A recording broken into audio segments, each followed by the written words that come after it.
wari wasubiza hayi kuri Instagram cyangwa Facebook, akabona isura y'umusore wihagazeho, umusore utagikuhasa utuye mu gihugu cya Canada, akakubwira amagambo aryohereye kurusha ubuki, amagambo yose meza wabwirwa muri ubu buzima, bikagera n'ubwo akwambika impeta, akubwira ko ari impeta yo kwibanira ubuziraherezo, agira ati umutima wanjye nawusize i Kigali, kuki nakoze ibi koko?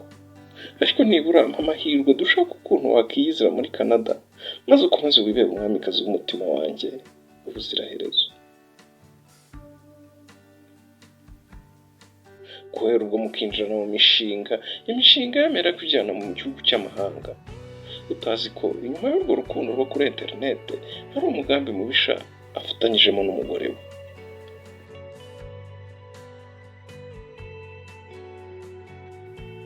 Bakunze ba Urugendo Update Pro, ikaze mu nkuru nshya, inkuru ishingiye ku bikunze kubaho cyane cyane ku rubyiruko. Ni inkuru y'urukundo rutari urwa nyarwo, ni inkuru y'urukundo twise impeta y'ikinyoma, aho urukundo rwo kuri interinete rwamugejeje muri Canada, ariko rukamusigira ubuzima bubi atigeze atekereza, atigeze arota ko ashobora kubamo kuva yabaho.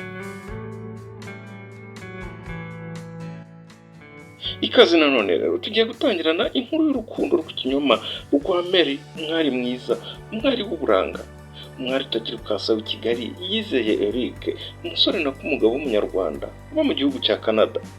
Barateretana kugeza amujyanye muri Canada.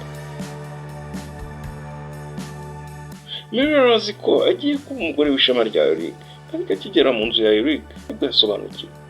Yahasanze umugore w'umuzungukazi n'abana babiri ba Eric. Eric yahise afata passport ndetse n'ibindi byangombwa byose bya Mary, utibagiwe na telefone ye ngendanwa, maze amubwira mwuka inabi, anamutera ubwoba ati hano uri rero ni muri Canada, ntabwo uri umugore wanjye,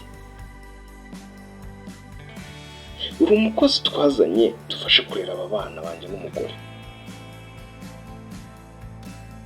nta kindi cyo gukora ufite, nta yandi mahitamo ufite uretse gukora akazi uhereye aka kanya, kandi byose ukabikora ucecetse.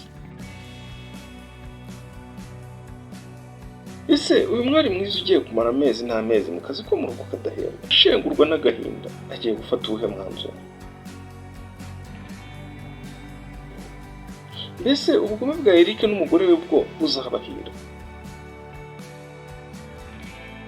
Ese inzego z'umutekano nizibimenya bizagenda bite? Ntuzacikwe n'iyi true story.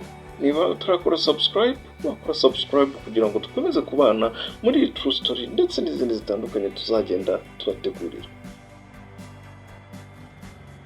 Niba waramaze gukora subscribe, warakoze cyane. Wasangiza abandi iyi true story, ndetse wanareba izindi true story twagiye dushyira kuri iyi channel yacu Urugendo Update Pro.